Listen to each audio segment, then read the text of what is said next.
Mari kita berdoa sebelum kita belajar dari bagian firman Tuhan. Bapa di surga, saat ini kami kembali belajar dari bagian firman Tuhan, dan sebentar lagi kami akan merayakan Natal. Tuhan, kembali siapkan hati kami untuk kami menyambut Kristus yang lahir di hari Natal itu. Di dalam nama Tuhan Yesus kami berdoa. Amin. Kita akan melihat bagian firman Tuhan dari Matius 1 ayat 18-25. Matius 1 ayat 18-25, demikian firman Tuhan. Kelahiran Yesus Kristus adalah sebagai berikut. Pada waktu Maria ibunya bertunangan dengan Yusuf, ternyata ia mengandung dari Roh Kudus. Sebelum mereka hidup sebagai suami istri. Karena Yusuf suaminya seorang yang tulus hati dan tidak mau mencemarkan nama istrinya di muka umum, ia bermaksud menceraikannya dengan diam-diam. Tetapi ketika ia mempertimbangkan maksud itu, malaikat Tuhan nampak kepadanya dalam mimpi dan berkata, Yusuf anak Daud, janganlah engkau takut mengambil Maria sebagai istrimu, sebab anak yang ada di dalam kandungannya adalah dari Roh Kudus. Ia akan melahirkan anak laki-laki dan engkau akan menamakan dia Yesus, karena dialah yang akan menyelamatkan umatnya dari dosa mereka. Hal ini terjadi supaya genaplah yang difirmankan Tuhan oleh Nabi. Sesungguhnya anak darah itu akan mengandung dan melahirkan seorang anak laki-laki dan mereka akan menamakan dia Immanuel, yang berarti Allah menyertai kita. Sesudah bangun dari tidurnya, Yusuf berbuat seperti yang diperintahkan malaikat Tuhan itu kepadanya. Ia mengambil Maria sebagai istrinya. Tetapi ia tidak bersetubuh dengan dia sampai ia melahirkan anaknya laki-laki, dan Yusuf menamakan dia Yesus.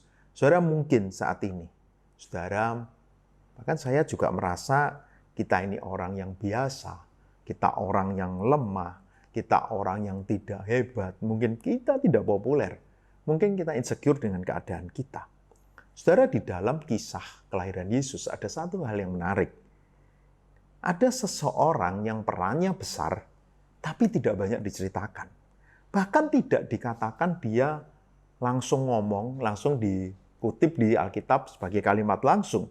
Tidak ada catatan dia ngomong sesuatu yang besar. Tapi yang menarik, saudara, justru dia dicatat dan perannya sangat penting.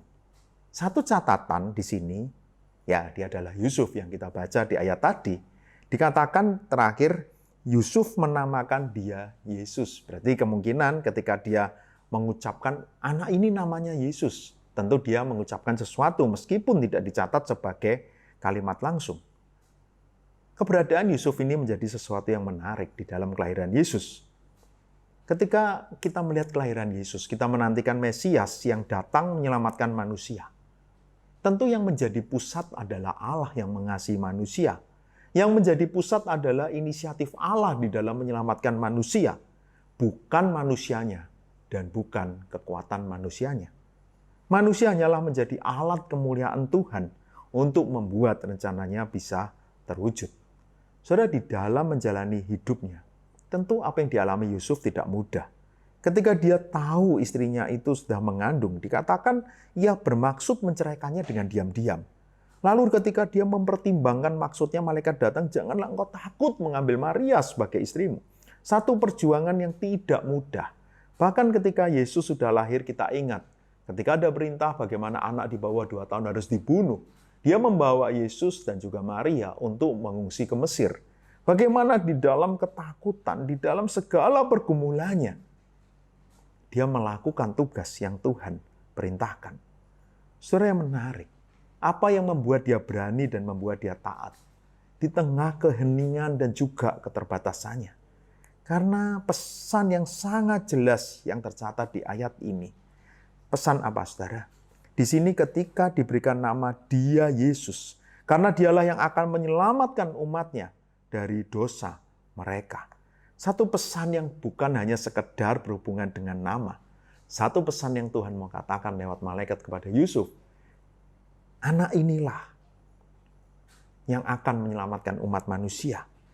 Anak inilah yang menjadi jawaban dari setiap penantianmu tentang Mesias itu. Lalu, ketika dikatakan juga tentang Immanuel, Allah beserta dengan kita. Allah yang menyertai manusia. Satu pesan yang sangat kuat.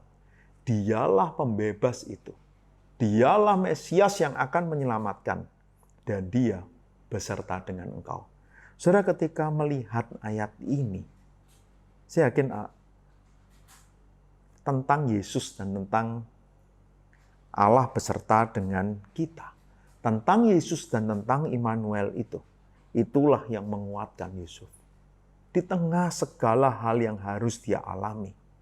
dia bisa diingatkan bahwa dengan kelahiran Yesus, ada rencana Tuhan yang besar, melampaui semua ketakutan dia, kekhawatiran dia, bahwa ada juru selamat itu.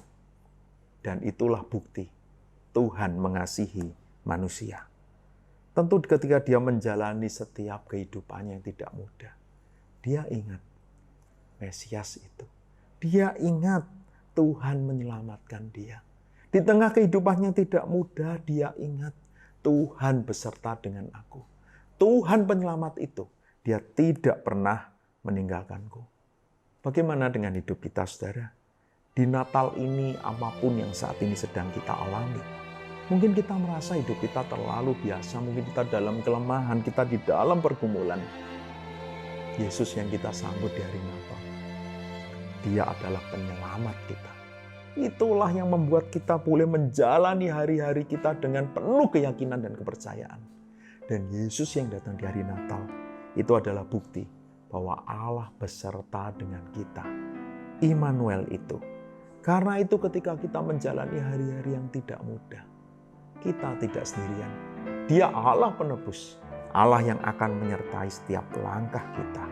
Karena itu saudara, biarlah di hari Natal ini, satu pesan yang harus terus kita ingat, Tuhan sudah menyelamatkan.